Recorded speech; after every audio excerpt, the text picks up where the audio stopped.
So welcome. So the first thing we're going to do here is make a marinade. And so for this marinade, the ingredients will be below. Once you've blended it up, you're going to marinate the chicken in that overnight and then let it come back to room temperature.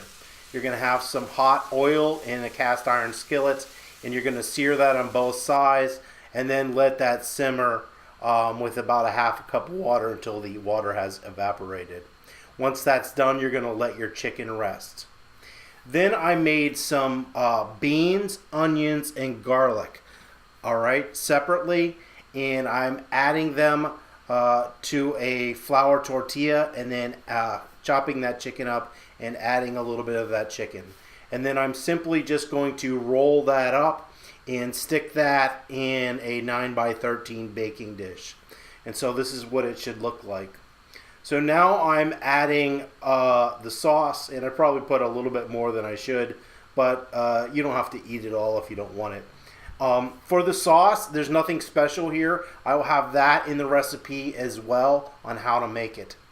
Then you're going to cook those in an oven uncovered at 375 degrees for 25 minutes.